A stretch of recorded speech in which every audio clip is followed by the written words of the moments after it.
a ton of games with some very talented players.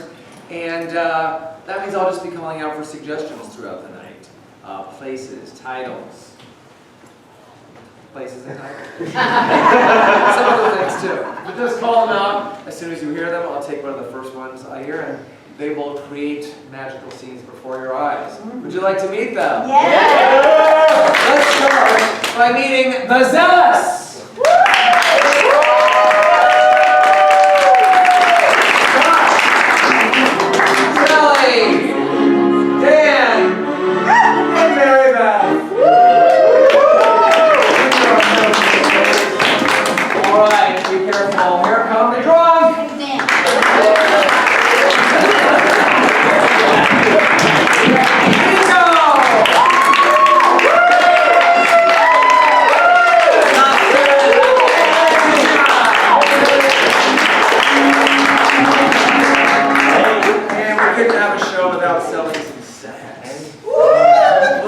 Sexy!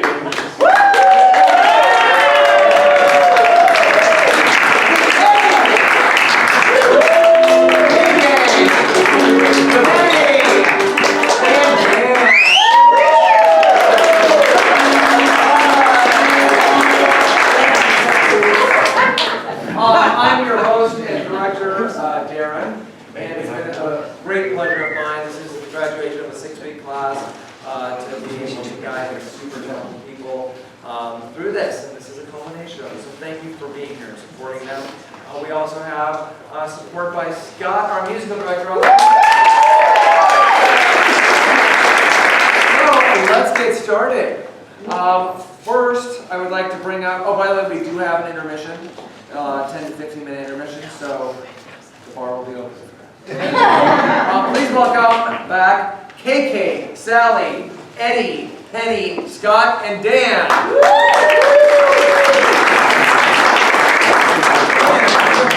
We're going to bring up a very special person, Richard, to help out with this as well. We're going to kick off with a story tonight. This is called Multi-Word Story. They are going to tell a story for you, picking up exactly where the other one left off, unscripted, mid-sentence, mid-word, and make it completely make sense, I'm sure. So what genre are you in the movie? What genre are you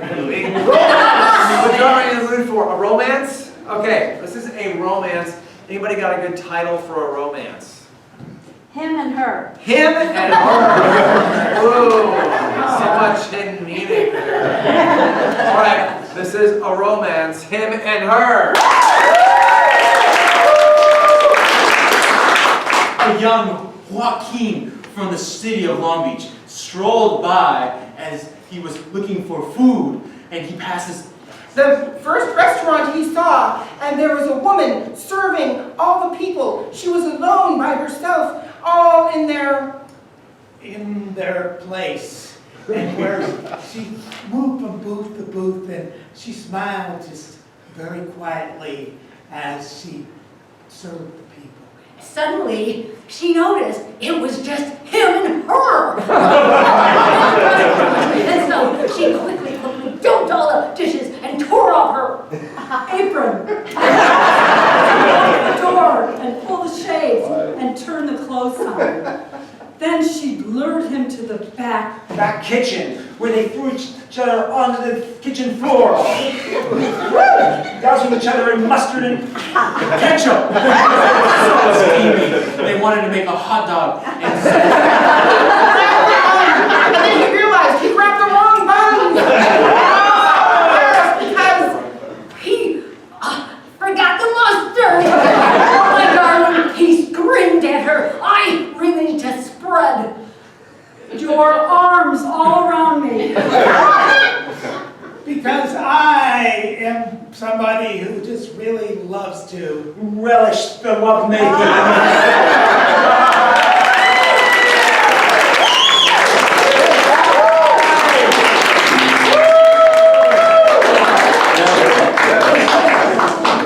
Oh, goodness.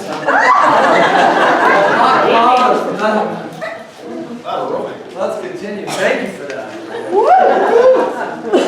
And Anita for that suggestion. Let's bring up KK Jay, Regina, and Rico. All right, so this is a family, and they're the most something family in the world. So whatever adjective you give me, they're going to play that to 1,000. So whether it's the most angry family, the most religious family, what would you like to see?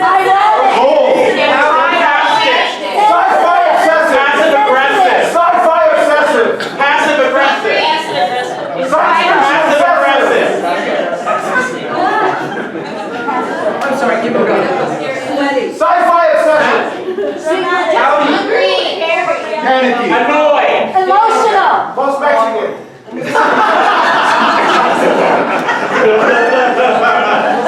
Emotional.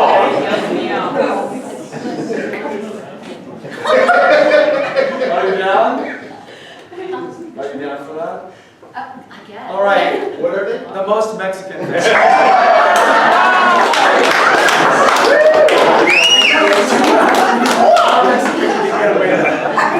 All right.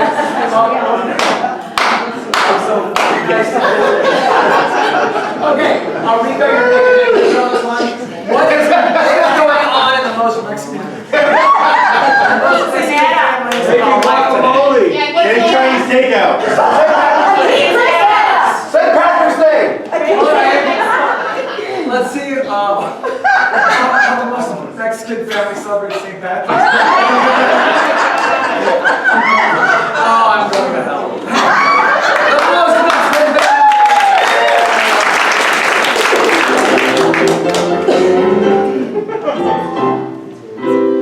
Ay, mamá. Mira, the corned beef. Juanita, ay. The corned beef. I think it needs jalapenos. Jalapeno, caliente. Oh, Papa will be so happy when he comes in from the field to have his corned beef. Oy. You know, your papa is half Irish, half Mexican. So when he comes in, he should be looking a little green and sweaty. Well, Papa did get his red hair from the Patricios. Oh, he did indeed, all the way up here and down there. Oh, nice and crazy, Lord. Mama, you are so hot, you and Papa. Chamacas. I brought the green tamales for the Patricio Santo Day. I also have rules, tengo las noticias. If we are going to win the contest, we need to hurry up and have all the food ready. The church thing starts at 6. I need cerveza. Modelo. Okay, 1, 2, 3. Pa' arriba, pa' abajo, arriba, por dentro. I still don't know what you're saying.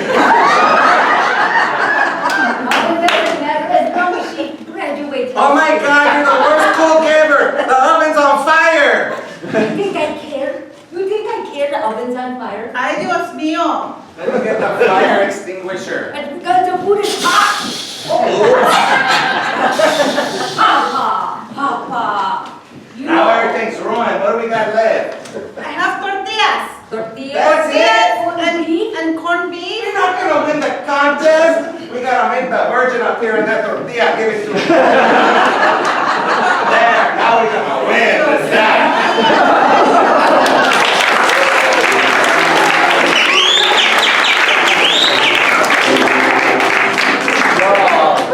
Okay. Let's bring up Jan, Penny, Mary Beth, and Eddie.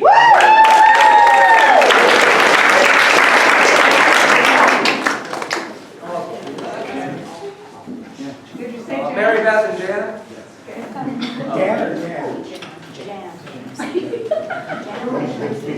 Oh yeah, there's a Jan and a Jan, you're right. Okay, so we're gonna play Foursquare. So So please line up in 4-square formation. You're going to see 4 scenes happening simultaneously. We'll visit each one and I'll rotate and reverse back and forth and we'll pick up kind of like where they left off with a little time going by and see what's happening with these pairs. So I'd like to get some suggestions for them. First, for Penny and Jan, they're in a location. Where are they? Yeah. Diaper Mars. factory.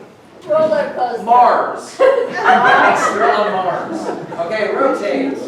This way. Are you going to do your thing? Okay. Who's the music director now? All right. So now, okay. Jan and Eddie, what is their relationship to each other? Frenemies. Exes. Rivals. We'll say rivals. Rivals in something. Who knows what? All right, rotate. Mary Beth and Eddie have the same occupation. What is it? Social Diaper worker. factory. Banker. Traffic control. Oh, you're air traffic controller. Rotate. Oh, I think. And finally, there's an activity that Mary Beth and Penny are doing. Hula hooping. What? All right, you're making jewelry. Okay, rotate. Please,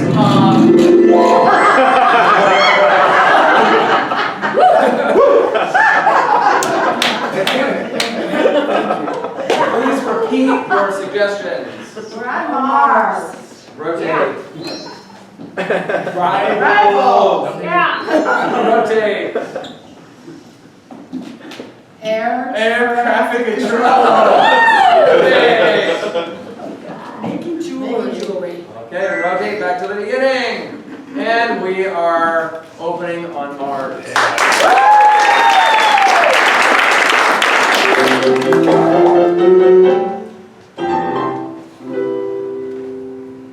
Keep playing this flute, but I haven't seen any Martians come around lately.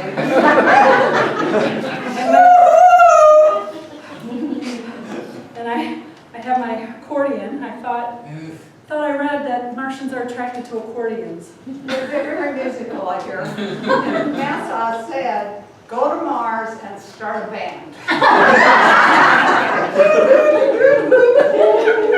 Because finding a band will bring the water out of Mars, which is really what they're looking for. Yeah, you know, they found little segments of water here and there, but I think it's a trail we're leaving. I wasn't going to mention that, but you know, we're up here a long time. We better get our instruments. Yeah, Captain, you know, you're the one who drove me along on this trip. I didn't really want to go because my salary had just gotten increased on Earth, and now that I've got a decrease in salary here. Yeah, but you can save it all. Look at everything's provided for you in this ship. Oh my God, yeah, look at that. Oh, Cheetos. Yeah. Rotate. Rotate.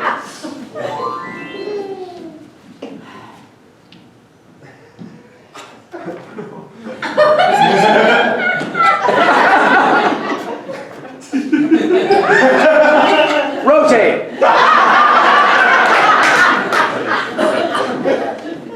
So I told him, you know, look, me and Stacy got this shift.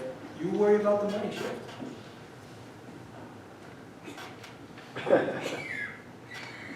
Don't look at me with that. Yeah, you just keep going east. And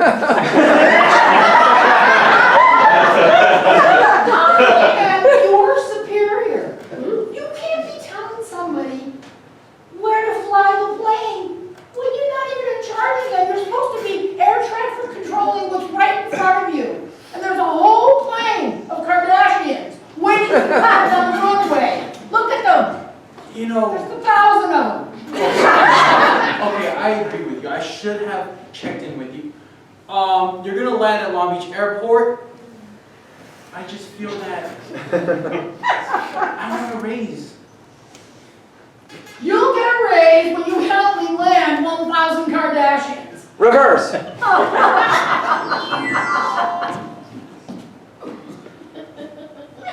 Kobe, I'm so glad you got off the team. Well, you know what, Chuck? At least I have a carnival commercial now. Come on, have fun. I don't do commercials, I do basketball. Basketball too. You know, ever since we won those rings, you've gotten lazy. Lazy. I have gotten lazy. I got all the money in the world. Why do I need to do anything? It's pride. Take pride in your... Rotate.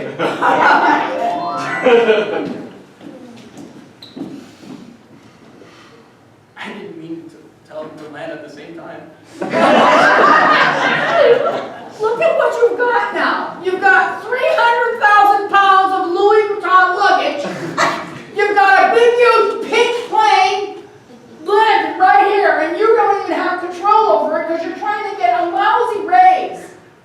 I just got... God. I got a brand new kid at home. I need to go home. I'm sorry, I'm just stressed out. No sleep. I breastfeed. Rotate. Cheryl, I have a great idea. I'm going to ask him to marry me. And I've been stealing all the Swarovski crystals, and I'm going to make an engagement ring. You're going to give your boyfriend a diamond? I've never heard of that before. It's been 15 years, he's not moving. I'm a woman of, independence. Wow! I am so impressed. You're going to get him like a diamond, like a girl's diamond ring? No, but I'm stealing all that, can you help me?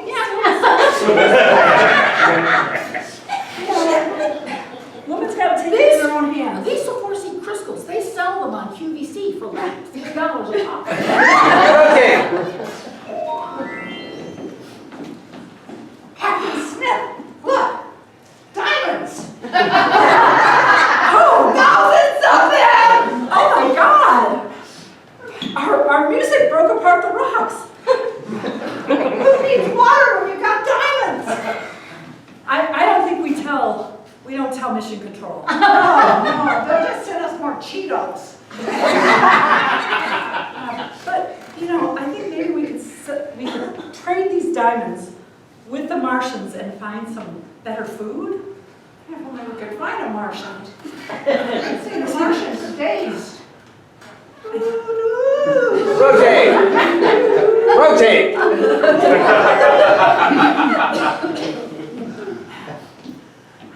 I'm gonna quit this game. I'm just gonna retire. I hear there's a nice retirement community in Marietta. I agree. I feel that I've won too many games. I'm tired of winning. I just have no competition now. Kobe, you never were the greatest, Rotate.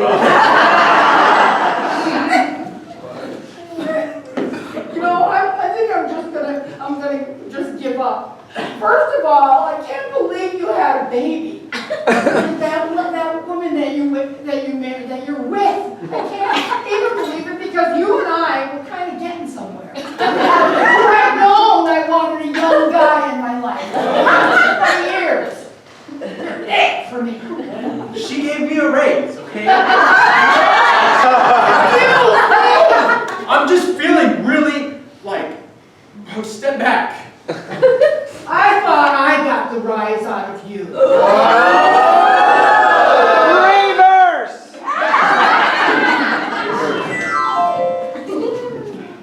So I gave up basketball and started tennis. Knew I'd get a rise out of you. Get me going, Shaq. I just think, we should become friends because I've really been in love with you for a long time. Shaq. Guys can get married to each other. Okay, Shaq, we're run away. No TMZ, no newspapers. No ex-wives. We can just bounce along in life together. We'll play basketball on the weekends. And tennis during the week. Reverse.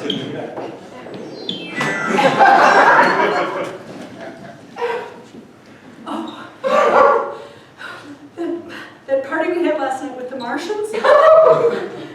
We traded the diamonds? Oh my God. I'm in love with one. I'm gonna stay here.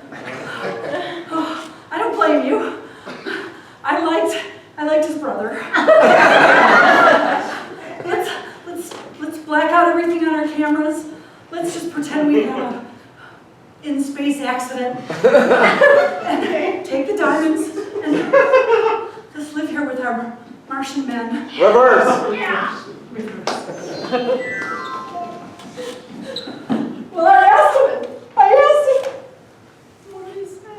I said, Jack, am I the woman for you? And he said, no. Yes! What? Yes! I saw him at Buster's the other day with this really, really hot guy with spiky hair. And they want to make it out.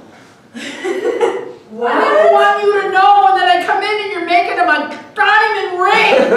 That really isn't a diamond ring. These were worth $3. Yes. I gave him a diamond ring as a consolation prize. Like a going away kind of thing.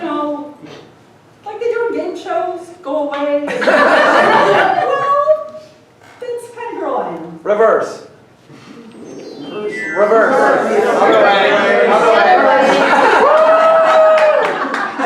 Keep reversing.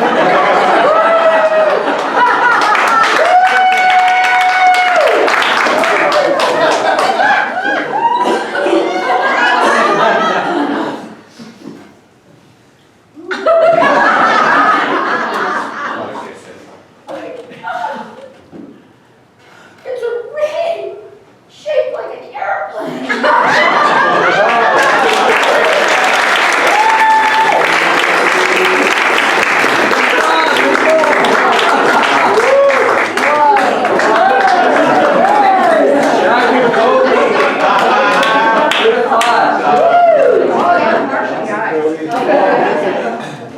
Let's bring up Sally and Brian, please.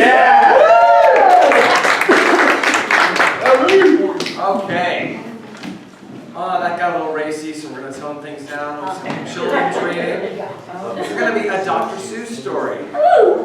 They're going to read to you, the children, and the audience, and never before heard Dr. Seuss story. So, Dr. Seuss has some pretty fun titles, like Green Eggs and Ham, Cat in the Hat. What's a fun Dr. Seuss title that we haven't heard before? That's exactly in back. That's Plentiful cherries in New York. Okay, we'll go with Plentiful Cherries in New York. Alright, a Dr. Seuss story.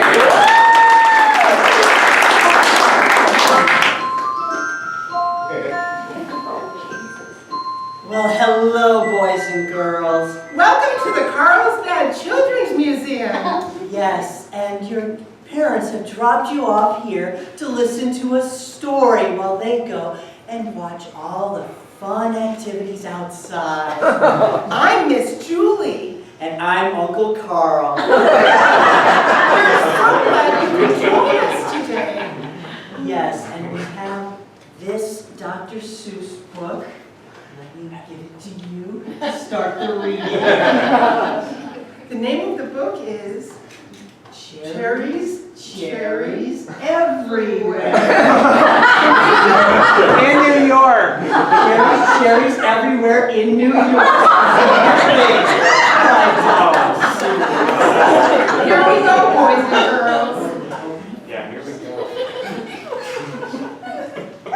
Jerry the mouse was on a walk. He saw what he thought was a house. But Jerry was wrong. It wasn't a house. Oh my goodness, it's another mouse.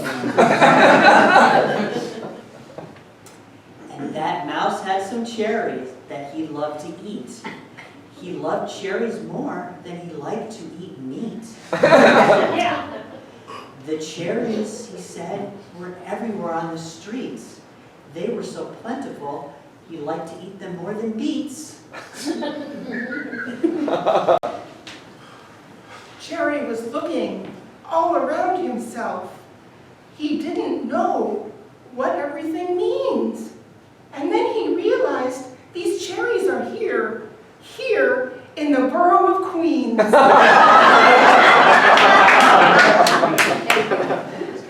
Queens cherries are scary.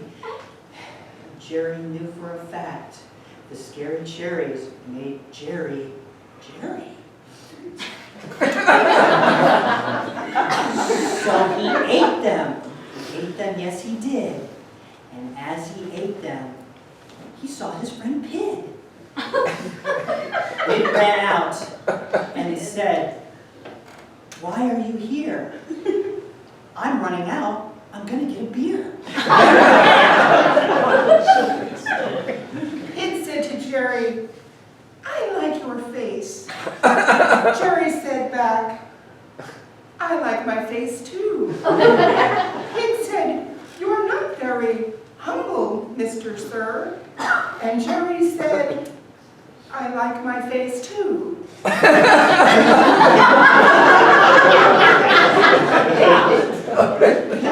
Jerry was a little confused. So he decided to eat a cherry, and it just fused. He ate it so fast, he liked it very much. He liked it so much, he thought maybe they'd go Dutch. Jerry was looking at all the cherries. He held him up in his mitt. He said to Pig, "I like these cherries. I even like this big, huge pit." The pit, said Jerry, is something you like. It's something that will make you go over to the mic. So Jerry went to the mic and started to sing. Pig loved it so much, he brought out some bling. The bling brought them together. They were happy now. And what was amazing, they didn't need a cow. So as you can see, cherries bring us together. They bring us together and bring out fair weather. This is the story. I hope you liked it so much. Because if I go on, I might lose my touch. The end.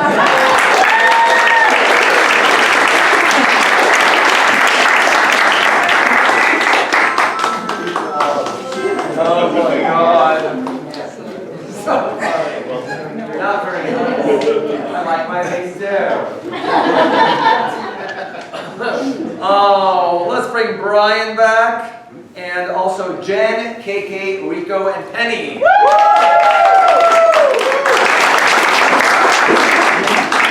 right, we're gonna have a soap opera for you now. And what we'll do is we'll start with Jen and Brian. Scott is going to be a big part of this. He's going to play sound effects. Whenever he plays a sound effect, then whoever's on stage will justify why that sound effect is there for someone's entrance. And then once everybody's on stage, the sound effects will cause them to leave. So you'll see how that works. For this soap opera, please give me a good soapy name for the soap opera. The Young Who Don't Eat. The Young Who Don't Eat? Sure, why not? Okay, The Young Who Don't Eat. I like it. And what's a fictional soapy town that this takes place in? Genoa City. Is that not a real city? Yes, not a real city. Okay, Genoa City it is. All right, Genoa City, The Young Who Don't Eat. We'll start with Brian and Jen on stage. And did I call 6 of you? Oh, Jan, I'm sorry, you're not in this. I said Jan. Sorry, I need to be clear on that.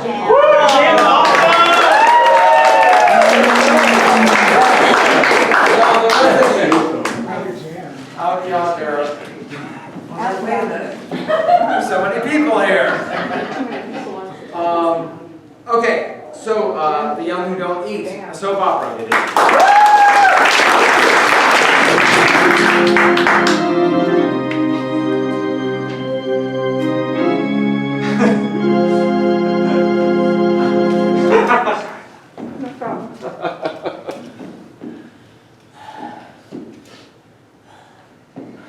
Matilda, Yeah, Martin? you don't have to worry about fitting into those jeans. The crop's dead from locusts. Locust again?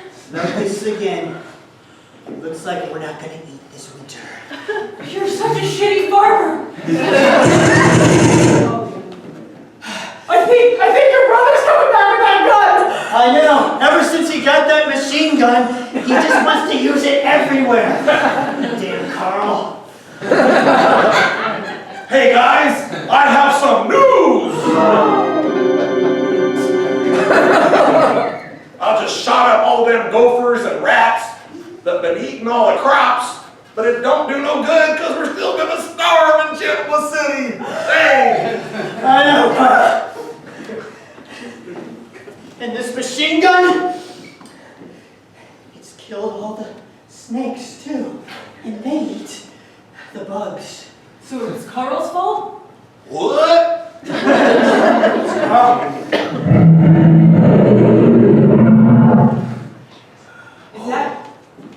Is that? Yes, it is. It's Marie. She's brought her lion, and now I have something to stop it with. Thanks, Carl. Yeah, it's cousin Maria. I come all the way here to Genoa town. My life! But I bring news for my safari. My lions like to eat. How they going to eat? Well, here the young do not eat. You gotta go. We gotta eat! That's a great idea. The lion! Yes, the lion! Oh, Ain't you never It looks like the train from Chattanooga has come to Genoa City. It's Matilda! The cousin we all hate! Yes. Hello, family. Thank you for having me from Chattanooga. Oh, Matilda, you just stepped on that line. Let me do it for you. I have news. I have the deed to your farm. oh my God. And I'm giving you 30-day notice.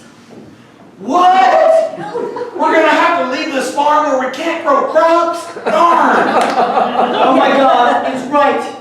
The deed actually says we have to leave the farm, but we can't leave Genoa City. Oh my God. Why can't we leave Genoa City? I mean, Because subparagraph 4 says so. It's right here. So you can see me with your farm, and I can just watch you looking at me with envy. Well then, Matilda, you get to bury my lion. Yeah! Get the shovel for me. I'm gonna eat your We need to eat the lion. Start barbecue. Oh my pets. Oh, I'm gonna start this. cannibals, you're cannibals. And you know what? Is that a hyena? I could eat that. I'm gonna go find Well, there's more for us than a lion here. Oh my God, I I'm can't okay. catch his You teeth. should- no one cares. We're gonna eat your lion. It'll fit in the crock pot. It's from Target. The crock pot. I raised him from young little cubs. And now, oh, I think I hear Joseph, my boyfriend from Switzerland.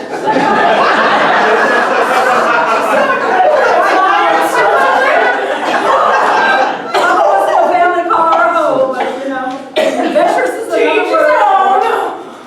Is that lion done now? It's gonna be sloppy lions. You like them? Like sloppy joes. It's fine. Songs? Wait. I think the aliens are here. No. Again? It's happened before. She used to talk about, we'd laugh at her, remember? I know. It's true. Well, I don't care, Matilda, because guess It's what? more That's fun. more sloppy joes for us, bro. Yeah. Is it good? Guess what? I got some hot Cheetos. Now try it.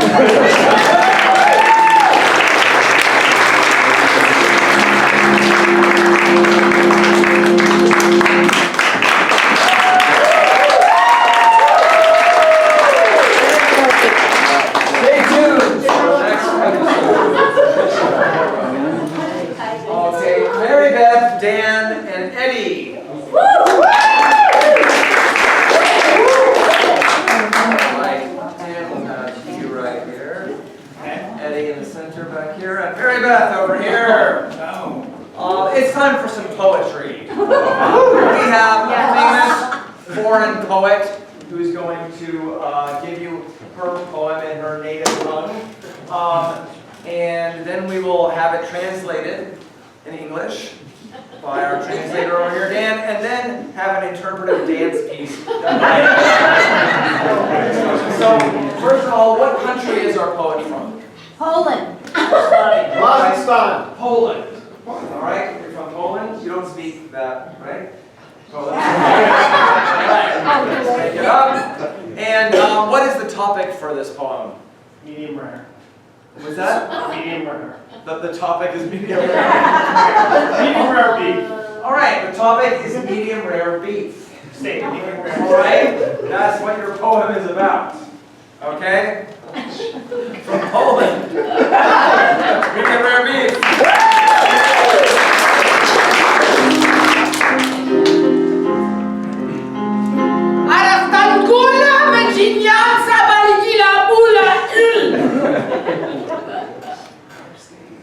My steak is never what they say. I order it well and it comes back medium rare.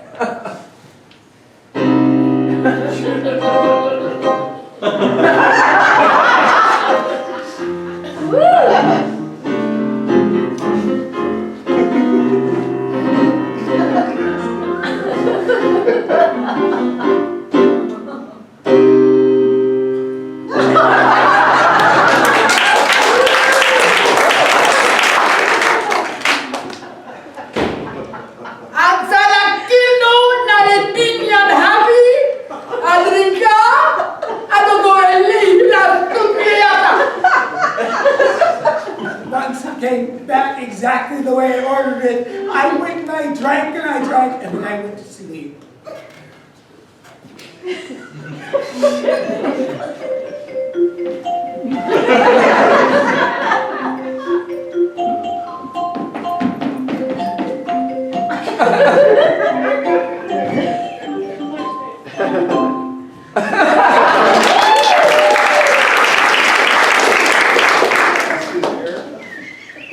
Oh, chicky gula gamba, and chicky gula gamba. Lucky gooby jamba, arakia, iyaga. I realize now the act of eating is very sensual. I eat now with my entire body, and yet that's all I can feel after a big meal.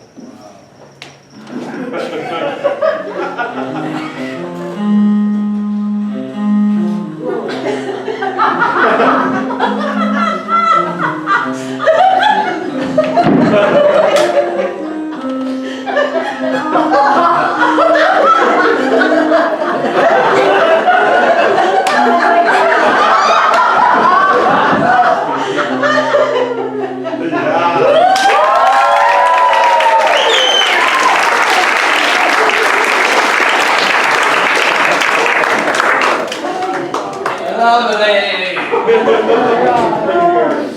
Oh, right. Oh,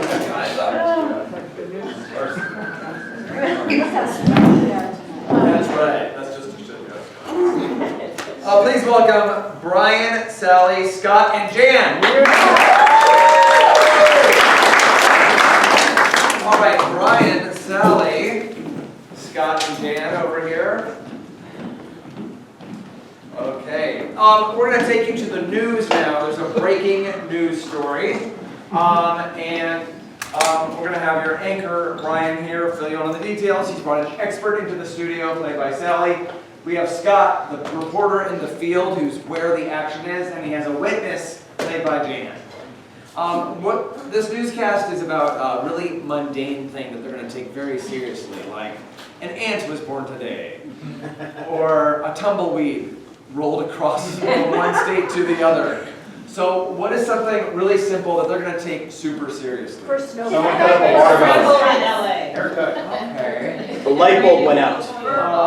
Rusty nail. A cat gave birth. Alright, a cat gave birth. We'll take you to the news.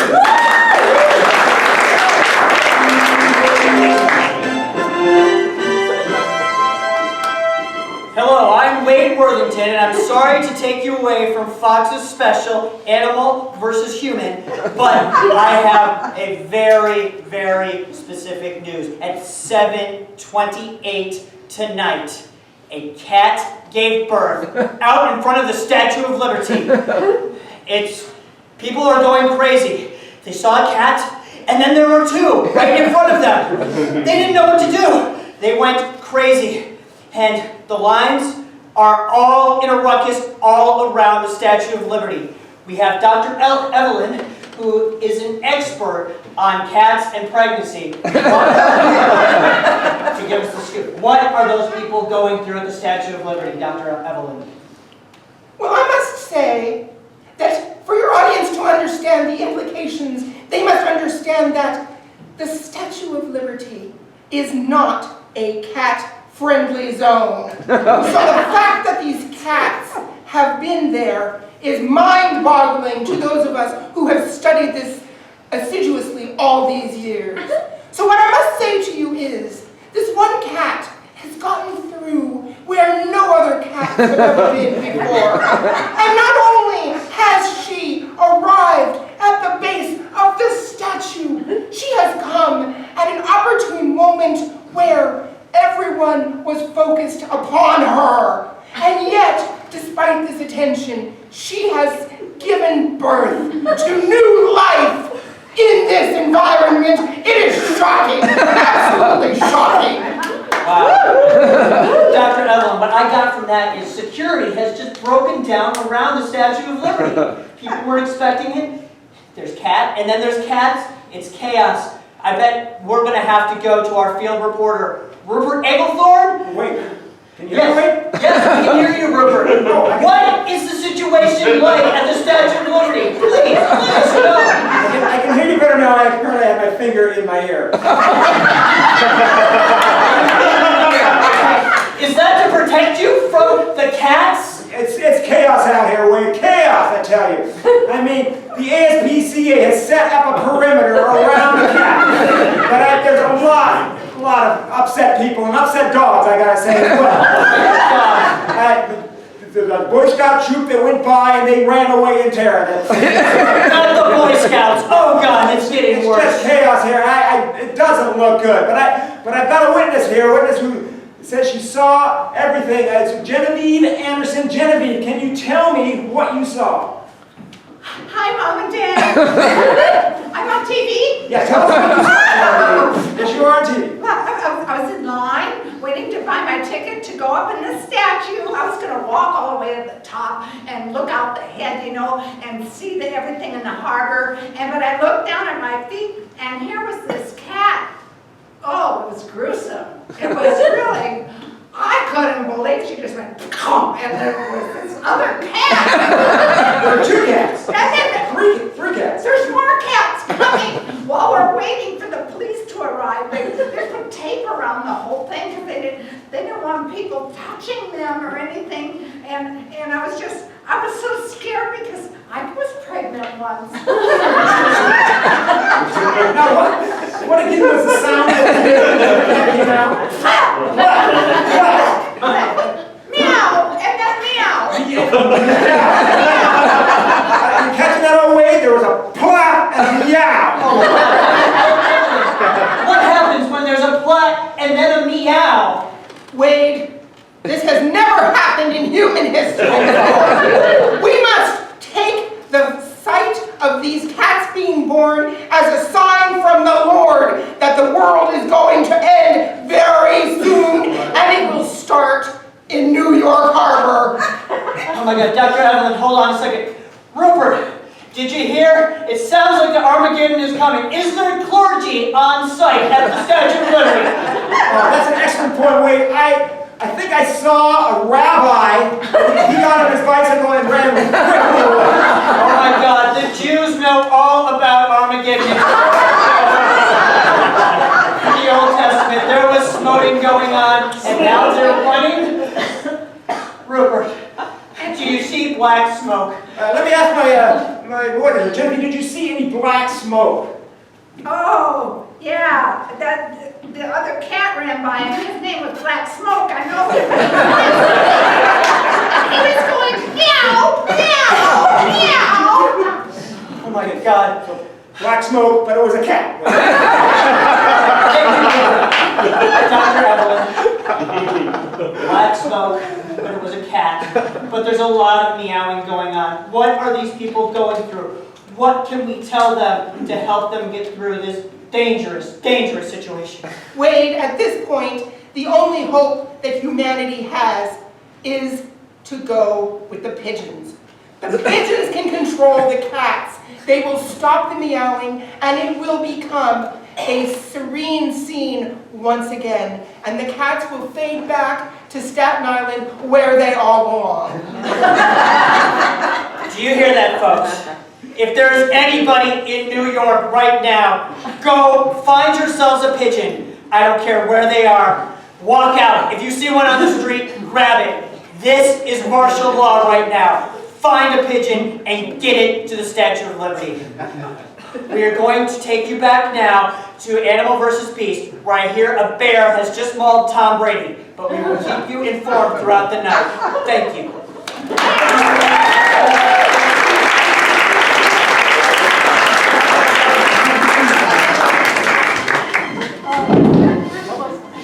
Oh, stay calm. Stay calm, everybody. Okay. All right.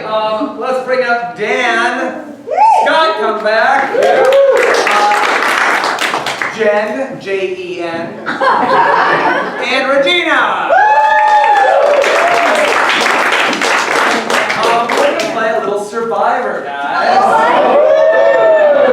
So, this is a 4-person scene to start. And then after we see the scene once, you're going to choose by applause who's going to leave the scene. Then 3 people are going to cover those 4 characters in the scene. Then we'll vote up another one, 2 will cover all 4, and then finally 1 will play the whole scene by themselves. Okay? So we'll start with Dan and Scott on stage. Jen and Regina will make entrances. Regina, this side, please. Thank you. And could I please get a location for these? Police station. Disneyland. Hospital. Let's go to the police station. Police station. Okay, police station.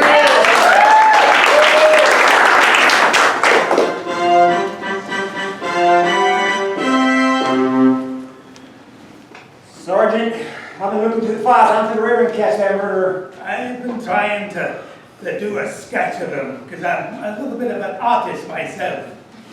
Yeah, that's pretty good. You know what you're doing. I know. It's 40 years as a police officer and 20 years taking night school. I've learned to draw. Well, I hope it works, because this city's terrorized by that murderer. Oh, scared out there. Yeah, but you can name him. He's the scary murderer. The scary murderer, man. It's on the television. The scary murderer. It's on right now. See? Yeah, look, it looks just like the scary murderer, doesn't it? It's as if I were inside his head and knew exactly what he looked on the outside. You know, that looks like your brother. God, it does look like my brother. All my pictures look like my brother.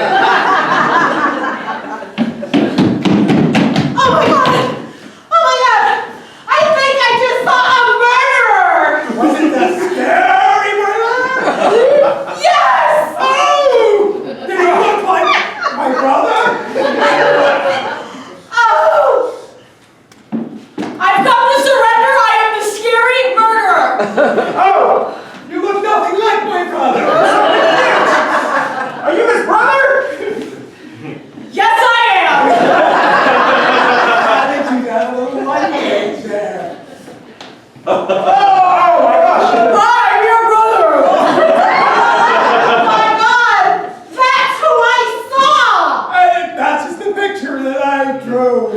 Arrest him! Sergeant, here are the handcuffs! Oh, here's the handcuffs. You're gonna handcuff your brother? I can't do it. It's too much of an emotional strain. No!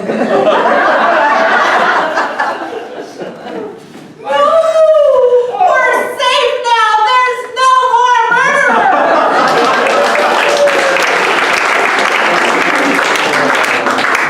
That was very surreal.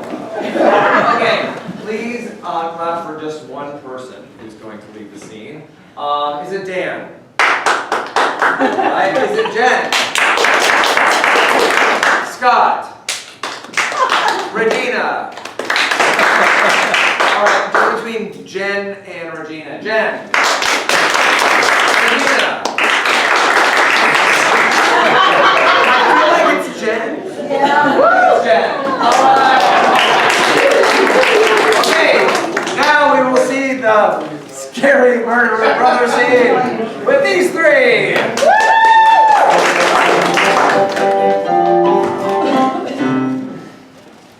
Sergeant, I'm looking through the files. I don't think we're ever going to catch this murderer. You know, Abernathy, I've been drawing a picture. I'm trying to make sure that I know what he looks like. That's pretty good. You're good at that. Yes, I know. I've been taking night school along the 40 years I've been a police officer. Well, I hope it works. This murderer is scaring the whole city. You can tell him by his right name, the scary murderer. Just like up on that TV. Yes. A scary murderer. Scary murderer. Oh my God! I just saw a scary murderer! Oh no! Did he look like his brother? He looks like my brother. I'm the scary murderer! Oh my gosh! You don't look like my brother. You must be his brother. I am your brother!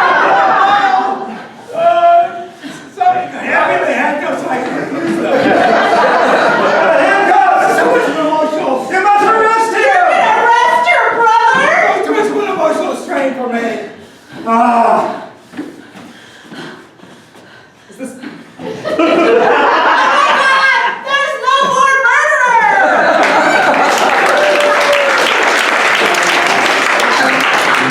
All right. Clap for one of them. Is it Dan? Is it Scott? Is it Regina? It's not loud for Regina. I feel like it's definitely not Scott. Let's go just between Dan and Regina. Dan.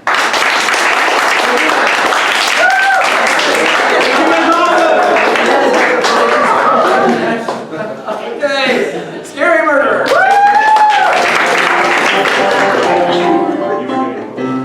Sergeant, we're looking through the files. We're never going to catch this murderer. I've been taking classes in that 40 years as a police officer. I can draw them. That looks really good.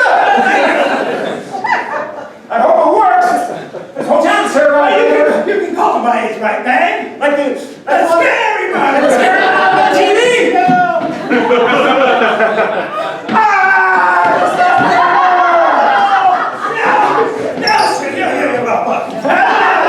Just like my friend. Does that look like your brother? Yes. I'm a scary murderer. Brother, you don't look like my brother. Here's a pen. I can't have the handcuffs. You can't have the handcuffs. It's too much of a moment. It's okay.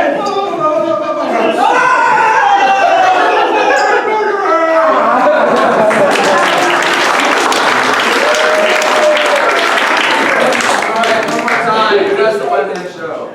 Okay, is it Dan leaving?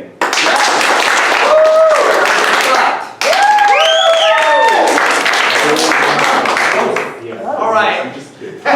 Again, we got some whistles, but I feel like all right, Dan. Scott. I think it's Scott. Come on, Dan. Scary murderer.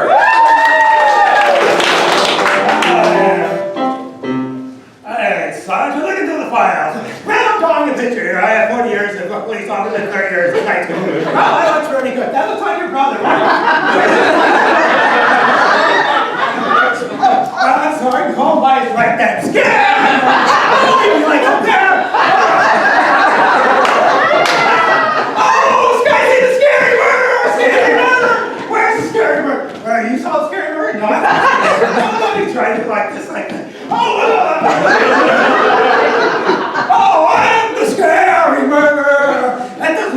brother. You don't look like my brother. You don't look like your brother like this. Okay. Yeah, no, of course, but I can't go to so much of an emotional thing. Okay. All right. Wow, no more scary movies.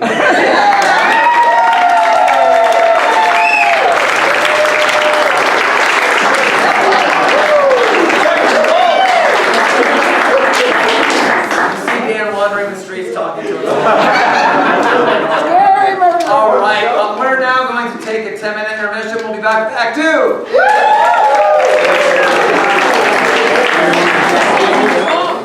Let's bring some of the players back. Please welcome Brian, Rico, Jen, and Jan, Mary Beth, and Regina.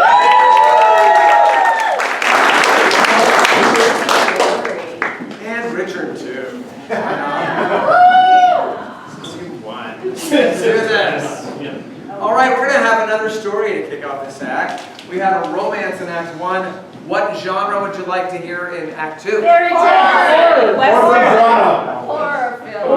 Horror. Oh, yeah. This is a horror story. What's it called? Behind the door. Giant spiders. The candlelight. All right, a horror story called Whipped Cream. Oh! Horror like scary. Whipped cream. Okay. Horror story, Whipped Cream. It was Halloween night, and Susan was getting ready for the trick-or-treaters.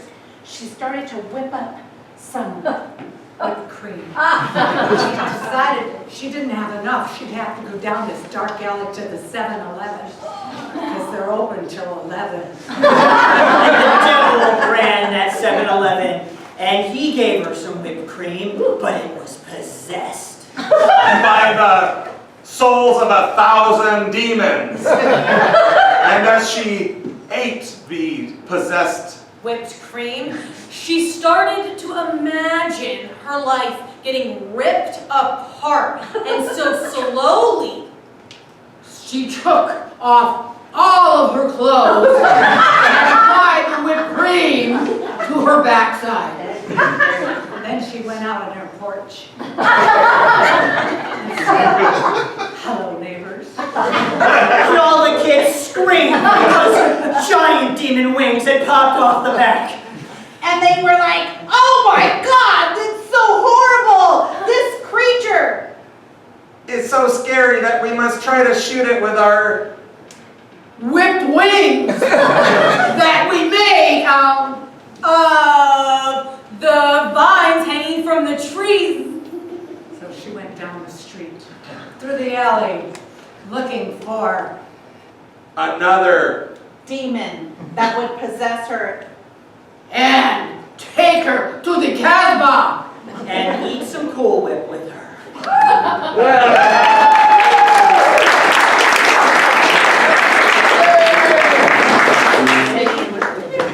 Oh my God, that was so scary.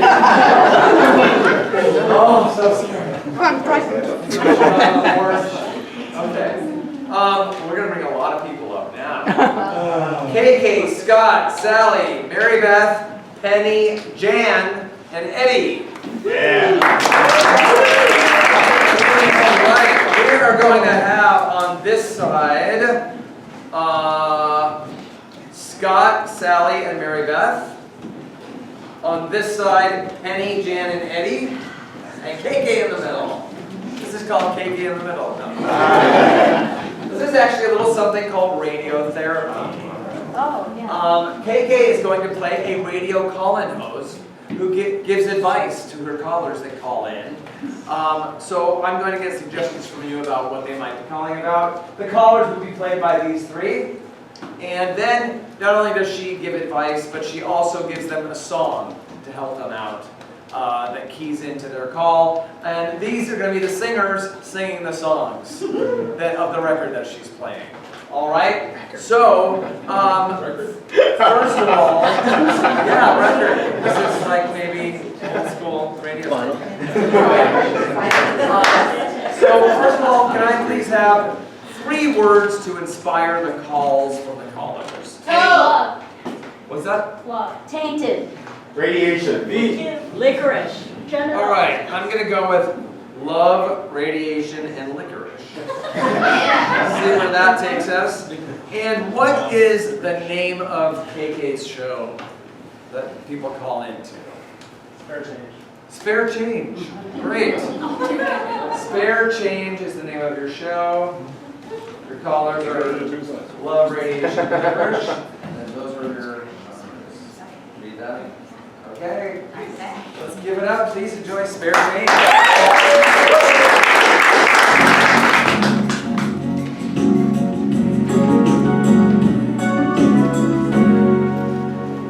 Well, good morning, world, and my name is Wendy Watsunis, and I'm your special host today for Spare Change, where you can always shake your money maker. Oh yeah, but before we begin with their calls, I want to apologize to Mr. and Mrs. Winslow who lost their house last week because of my advice. Well, I told you to keep paying those mortgage payments, but you know, late.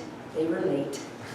So we apologize for that profusely. But here, this morning, we've got some other callers on the line, people who have problems, maybe with their spare change, maybe with their spare lives. Let's see, we've got Lola Lovelace, who's actually got a problem with love.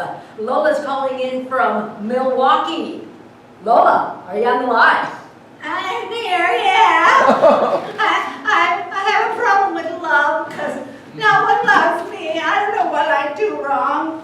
People think I'm just too nervous all the time. I don't know why. I take medication and everything. And you know, when I meet someone, I say, how do you do? It's nice to meet you. And can you come to my house? Because I'm really horny. Okay, I got it. Tell me something, do you get out of your home at all? Oh yeah, lots. I'm out of my home a lot because I've got evicted. Well, all right, and you want love from anybody? Well, yeah, I mean, you know, you can have a girl or a guy these days, and I figure that makes my chances better. Well, you got it. Here's my advice to you. Don't hang out on the corner, go to the closest neighborhood bar and just rip your clothes off, and then for sure you're gonna get some love, maybe in your moneymaker. Oh my God! Thank you. Oh my God! I love that call. It reminds me of this rap song I once heard. It's called "Yeah, Give Me Your Money."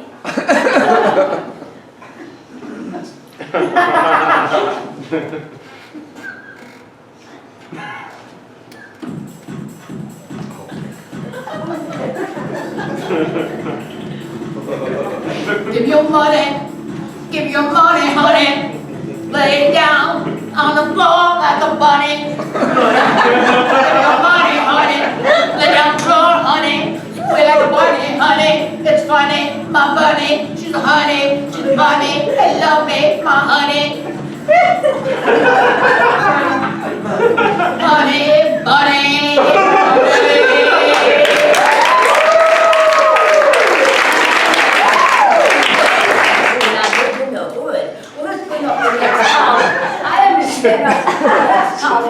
His name is Sam Johnson, and he's got a little problem with radiation. Let's turn him on. Hey, Sam, what's up?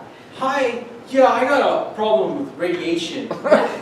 I try to look for change in my couch, and it seems that they just stick to my body. Yeah. It's affecting my love life, my sex life, my social life. I walk around and there's change on my face and I don't even know it. You're the one who's radioactive? That's me! Tell me what to do. I need help. Oh boy, you got a problem. Well, let me just say this. Let me give you some advice. My advice is go down to Area 51. Go get one of those armed guards to zap you with this Geiger counter and see how many levels of radioactivity you're up to. And if you're up to that certain level, well then they're just gonna shoot you to the moon where you can explode. I think that'll solve all your problems. Yeah, and that reminds me of a song, a blues song. It made me so sad. It's called Atomic Shelter.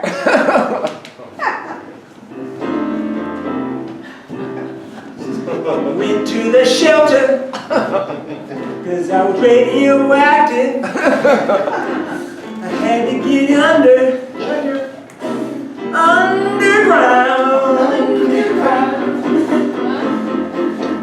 It was scary up above, scary. I had to get underground. Down in the shelter. Sing it, brother. Down in the shelter. Down in the shelter. Boy, oh boy. Pigs in Cuba and all that. Hey Sam, I hope I helped you with your little problem with radiation there. And our last caller, we got boy, she's got a problem with licorice. And her name is Patsy. What's up? Patsy, what's up? What's up? Am I there, Wendy? Long time listener? Yeah, Patsy, you Oh, are. I'm so glad I got through. I'm a widow, and I'm back in the dating field. I haven't had a date since 1980, but that's not what I'm calling about. But the guy I'm dating now, he has this thing about licorice. He's given me a licorice bracelet, licorice necklace, licorice ring. Is that normal? I mean, is that a thing now? I don't understand. Can you help me understand licorice? I like red vines, but this is going. Well, let me just give you some advice about that guy you hooked up with. Sounds like he's got an addictive personality, and he's addicted to licorice. And the best advice I can tell you is get yourself down to that candy cane tree shop and get a pair of licorice underwears. And then you're gonna find out what your man is about. That reminds me of a great 80s pop tune about black vines.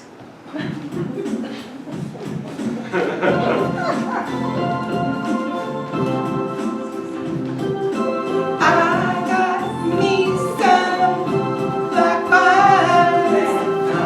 I go all around the city, 'cause I want some black vines.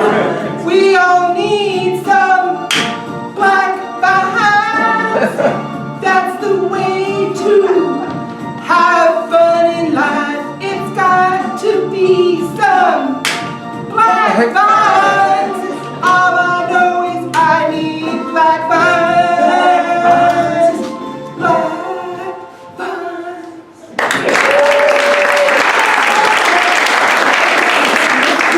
vines.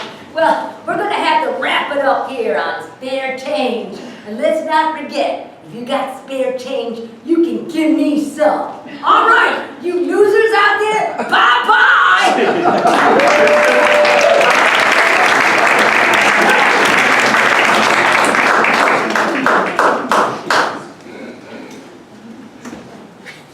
Okay. Penny, don't go anywhere. Come back. And bring Rico with you. Rico! Okie doke. These two are going to play the alphabet game. So this is where we're going to give them a suggestion, and each line is going to correspond with the letter of the alphabet. So if one line starts with B, the next starts with C, and so on until they get all the way around. So first of all, what's their location where they are? Lumberyard. Beach. A lumberyard. They're in a lumberyard, and what letter of the alphabet would you like to start with? G. Okay, I heard W. So we'll start with W and get all the way around to B at the lumberyard. Wait. Sorry. If they get the letter wrong, Oh, yeah. please politely boo them. Call out the right letter. So they know it's right letter. So practice your polite boos.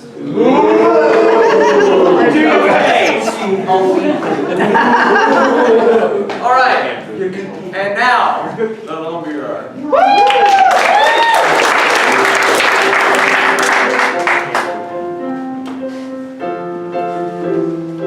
Walter, when you said you were going to get me some wood, I never imagined you were taking me to Pa's lumberyard.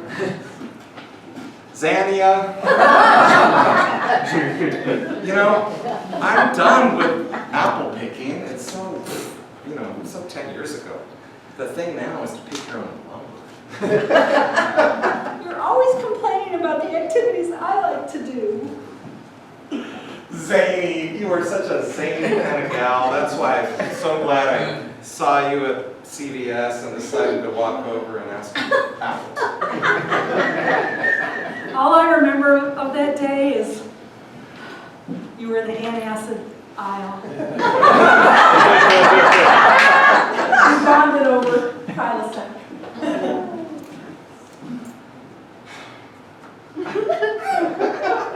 By the way,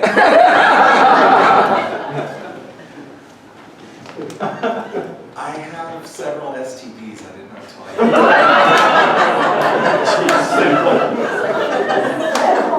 Could you have thought to tell me several months ago? Don't go there. When I met you, you confessed you were the biggest hoe in town.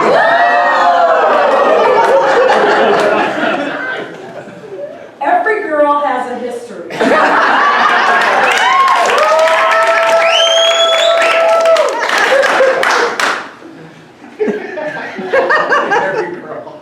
Funny that I knew even before I met you, because at that bathroom at CVS, it said for a good time called Sammy.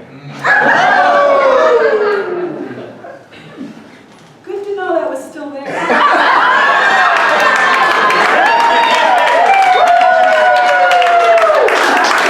Hey, who wrote that? Yeah. I knew it. I knew you loved me. Brag about it. You're so sweet. Just so you know, we're breaking up after.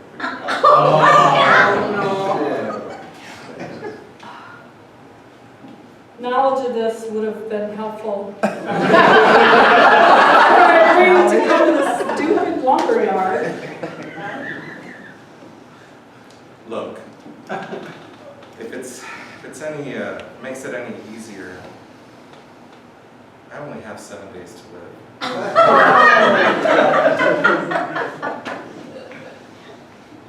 Maybe you're doing me a favor then.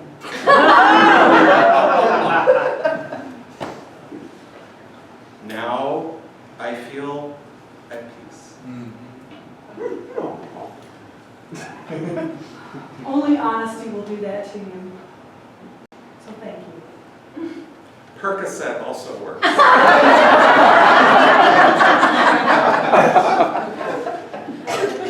Quaaludes is what I have with me. Really? Thank you. Thanks. I'll take them at home. So, do you still want to break up, or we could be together To tell you the 10 more truth, days or whatever? to tell you the truth, yeah, let's just have a good time. Underneath it all, you're not so bad. BD is what they called them in the old days.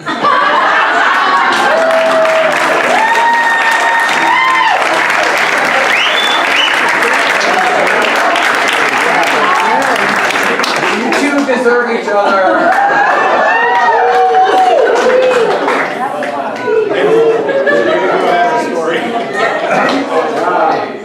Oh, please welcome back Scott, Jen, Jen, and Dan. All right, we're gonna bring you to the world of Tennessee Williams now. So this is a long forgotten, never heard of, really, Tennessee Williams play. Tennessee Williams is known for, he's a playwright known for writing lots of southern angst, flowery language, like Streetcar Named Desire, Cat on a Hot Tin Roof, So you'll see some of the characters in the South with some flowery language and metaphors. Dan, you're going to make an entrance on this one. Can you please give me a title that sounds like Tennessee Williams? The drip of honeysuckle.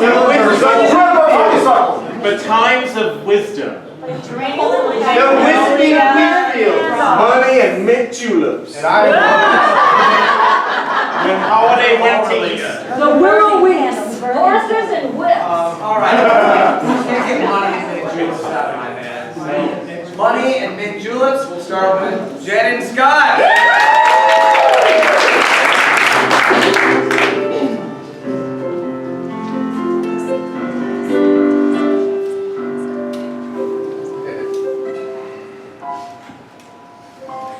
Blanche, these are fine mint juleps you made. I know, Bill. I love to make them just like you like them, like sweet honeysuckles over the rainbows of my heart. You've always been so sweet. 25 years we've been married. I mean, you're sweet as candy cane wrapped inside a snickerdoodle wrapped inside an almond joy. Honey, you make me blush. But I'm worried, Blanche. That damn lawyer's coming over today. He's gonna try to repossess the whole ranch. But Bill, this ranch means as much to me as my wedding ring meant to me when I saw how big the diamond was when you were on your knee, and that's all I was looking at. That brings me back. Brings me back to those memories. Memories long, long ago, so far and misty like a foggy day on the swamp, and the gators are sleeping, you know what I mean? Exactly what you mean. Oh, shit. Come in! Yeah, I'm a lawyer. Attorney Mullaney. Yes, that's right, and I brought money. Go with your mint juleps. Money? Yes, I've come over to possess your ranch, but I've had to change my heart, so I decided to come over with some money. You don't want my ranch anymore? I want your ranch as much as I want a rash on a pig that's destined to become bacon.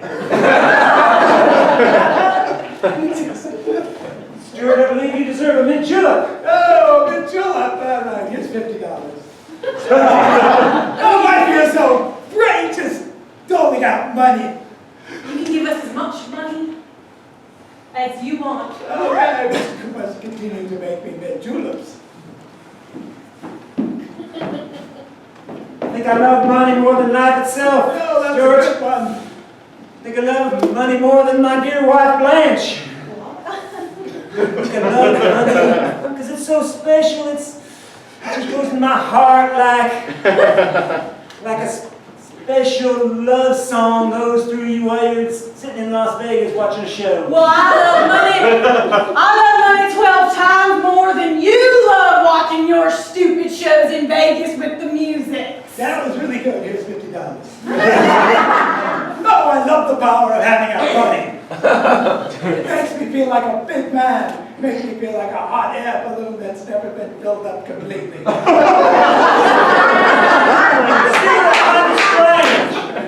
Your mother disappeared yesterday, Yes, my mother and did. suddenly you show up with all this money. You think it might not be a coincidence? Ah. I think, but you know, my mother had lots of money. She held on to it. She held on to it like a third grader holds on to their lunch money when they know there's nothing really good to eat for lunch. I happen to know, Stuart, Yes. that they found your mother dead. Oh! Dead down by the creek. She was dead as an opossum that's been stomped by a bear and eaten by 3 wolves. Figuratively, that sounds pretty bad. Stuart, did you kill your mother? That's a direct question. Stuart, you killed your mother! Oh, it's money, money, money, money.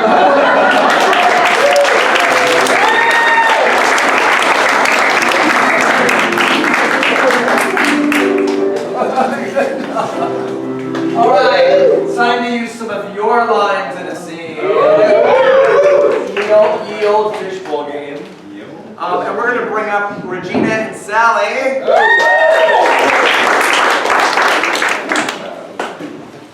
All right, so we're going to get a suggestion for them, and then they're going to seamlessly pull lines from the bowl and incorporate them into the scene and justify them as they go.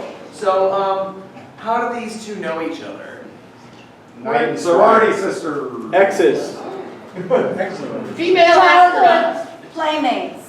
Former prisoners. Playboy, they're both wrestlers. Teachers. They gave each other names. Suggestion. Wrestlers. All right, let's say Surrogate moms. Playmates thing. Let's say you knew each other from a Playboy mansion. You used to be Playboy bunnies together. Playmates.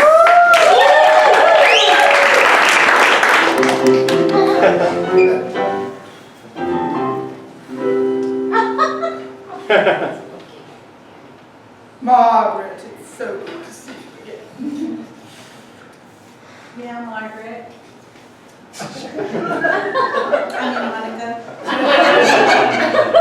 Monica. So good to be back here in Cincinnati at the original Playboy Mansion, isn't it? Darling, I don't know how to tell you this, but things haven't been the same since you've been gone. Of course not. I always did what nobody else would do. Well, you know, Effie did have you as his favorite for so long until you became too wrinkly for him. That bastard. He always likes them young and perky and wrinkleless. Mauve is my favorite color. I know, it's all you ever wore. Mauve bunny ears, mauve cottontails, mauve one pieces. I was a trendsetter, wasn't I?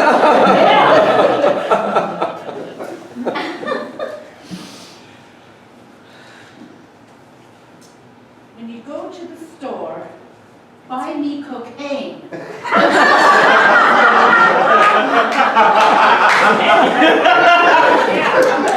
Monica, how many times do I have to tell you? Cocaine is so 1990s. This is the 2000s, and we are moving into fentanyl now, dog. The drugs have really fucked us up, okay? Because you're Monica and I'm Margaret. I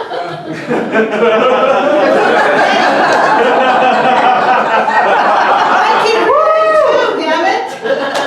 Oh my God, you're so right. Margaret, you know, when I started doing those lovely little pills, they were such beautiful colors. A little pink one, a little yellow one, a little green one. And I would mix them up into rainbow. There must be someone else.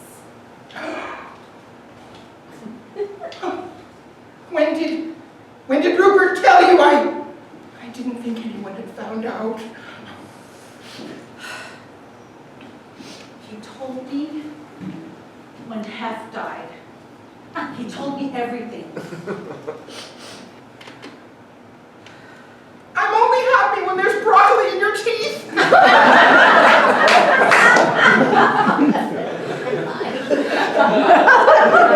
happens after I do coke, man. Oh my God.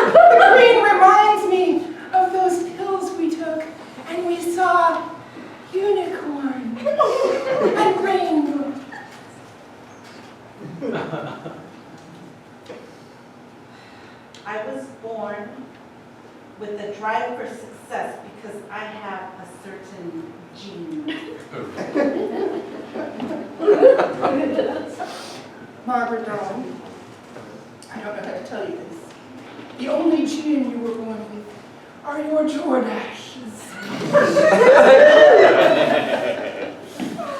That was like early 80s. Well, you got to admit, given what's happened to us, the 80s were kind of our high point.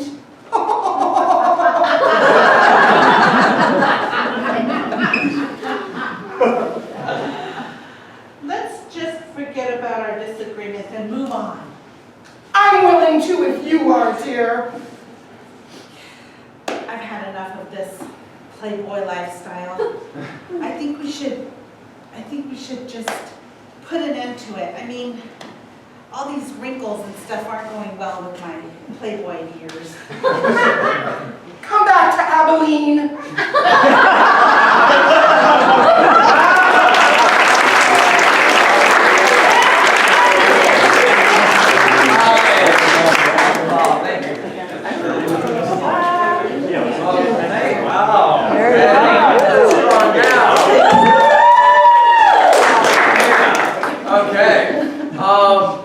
Let's bring back KK, Brian, and Mary Beth. It's time for some quality entertainment that's worthy of an Oscar. This is Oscar-winning moments. You're going to see a clip from an Oscar-winning film with Oscar-winning actors. When Scott starts playing as they're speaking, they will delve into their Oscar-winning monologues. So, how about a made-up title for an Oscar-winning movie? The Ice in Her Heart. All right, so I'll take a guess. The Ice in Her Heart. Oscar-winning moments.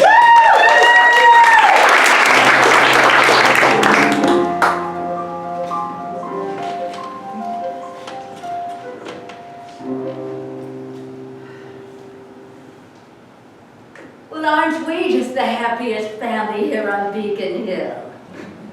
Smiling and laughing and tucking our double chins. I have been putting tape on my face all weekend to get ready for the horse race. The horse race? Huh. I might have thought it would be a horror race in your case. Mother, you always have to bicker whenever we bring up the horse. It's like you have ice in both of your hearts. Well, Chad, I do believe that you were brought up on this plantation with these horses and all this money because Aunt Julia gave it to us. So she deserves your respect as much as I do, as your mother, you little twit. Mother 1, why do you always have to refer to Mother 2 as Aunt Julia? You know you can't deal with the competition. I know, having two mothers is such a bore. Oh, darling, darling, don't leave the home. Don't leave me alone with her. In my dream, it's always been my dream that I would live in this home with only you, my only child, and not with her. Please, darling, don't leave me. Don't leave me with the woman that I no longer love, that has left me with only ice in my heart. Oh my God, I could be having a heart attack.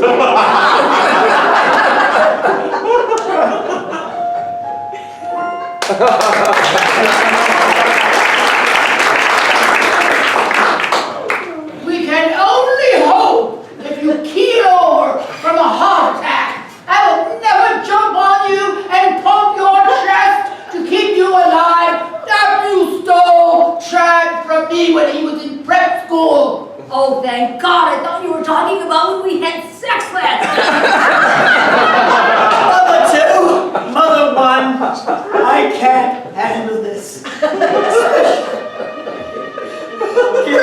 bicker just makes me cry. It makes me angry. It swirls the emotions within me. It makes me just think, I don't need either one of you. I can take the horses. I can take the house. And I can trample both of you. I don't need mothers. I just need myself.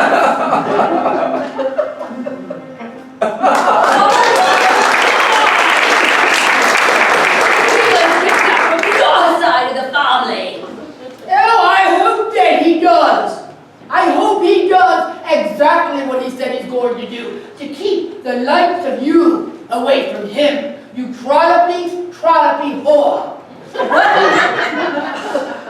Call it for a double martini. Mother too? Dad, I can handle your icy heart against Mother 1. Oh, wait a second. She's Mother 2. You're Mother 1. I get so confused with Have a Mother little 1. martini, it'll make you feel so much better. I think that you are taking the horse's medicine. That's where your brain is starting to slip. You may not be able to take over all of this after all. Maybe her and I can have some sort of redemption and get rid of you, you little weenie.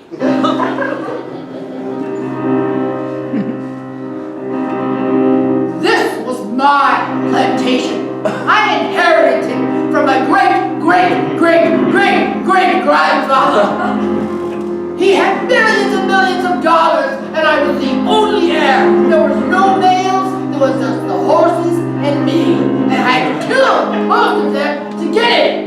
And then this truck came along, and she stole you from me, Chad. But I will be redeemed, and I will have my way. Whether it's with you or with these damn horses.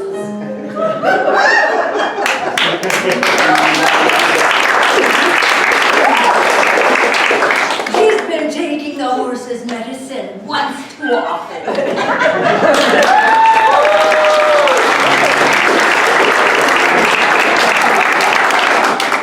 Mother 1. All right. I just wanted to thank you all for being such a great audience. We have one more for you. I just want to make sure I don't forget at the end. I really want to thank people that helped out tonight. Ann at the bar. Also on lights, Jay. With the door and all around assisting. Richard, where are you?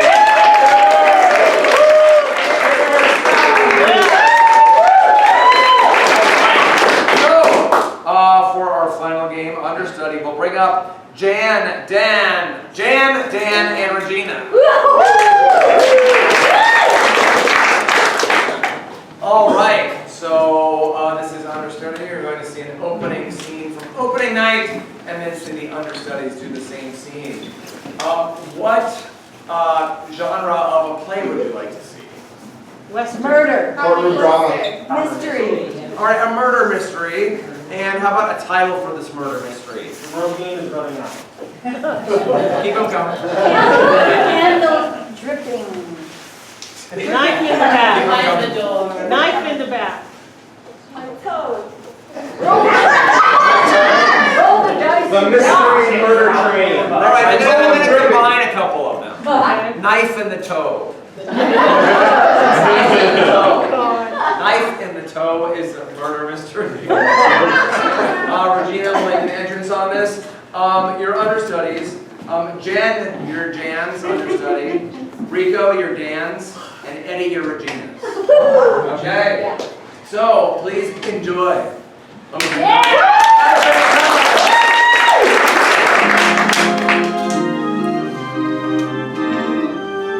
I say, Inspector, it looks like the victim died with a knife in the toe.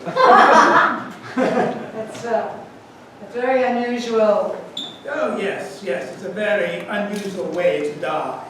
Well, Reginald, you are the lead inspector in Yes. this precinct here in London, Right. and I expect that you will be able to dissect this toe and figure out where the knife came from. Well, let's look where the knife went to first. It went into the big toe on the left foot. Oh, let's see. I have this special way of checking it.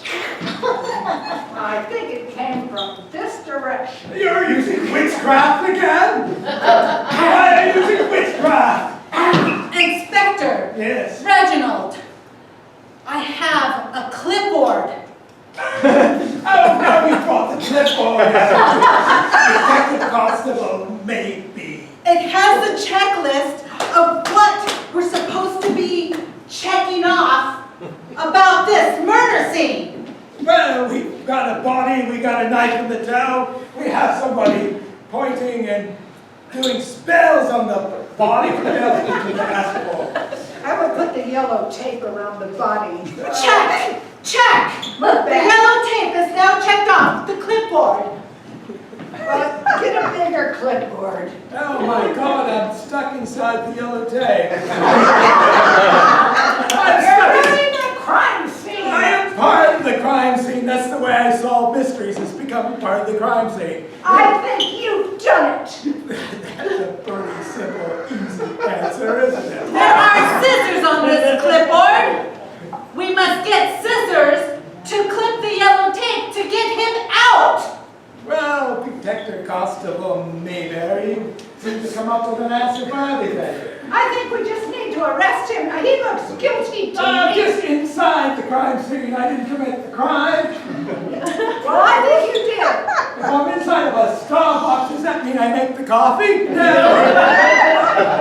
That's circumstantial evidence. Yeah, especially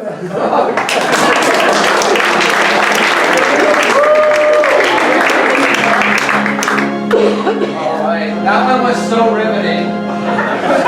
And got pulled off stage and given $1 million Hollywood contract. So their understudies were a little more dramatic and maybe not quite as good. Came on to do the next night of the show of Knife in the Toe. Here's how it went.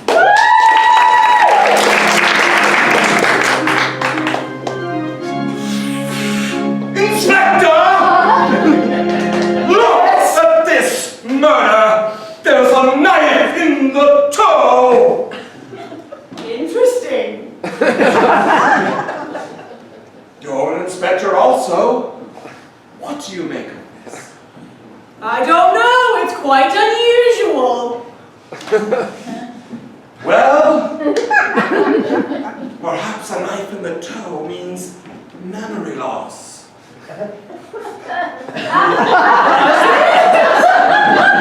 I think so. Oh! What are you doing? No! Witchcraft here! I can fix it and figure it out through my magic.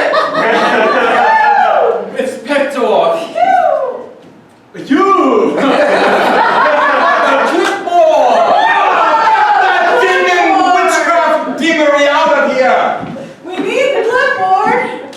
The clipboard has boxes in which I shall check things off. I need to get inside with the body! The yellow tape. This is how I solve the crime! I become one with the body! Oh, no! Oh, you have me trapped, you demon bitch witches! Check! Get me out of here! I am not part of this! Oh, you check! Well, perhaps I should stab my toe as well! No!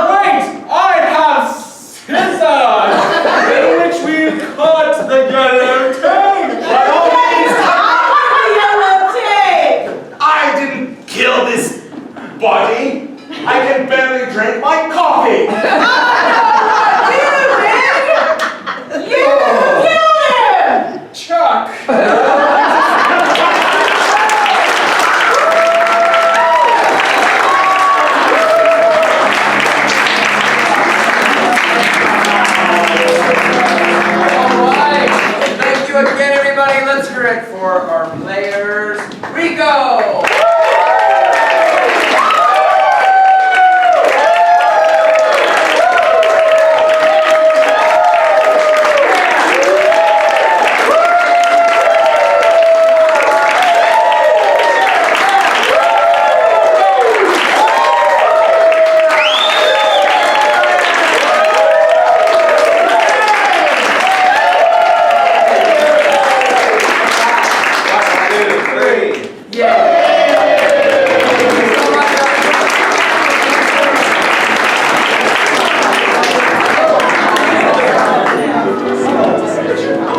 Thank you.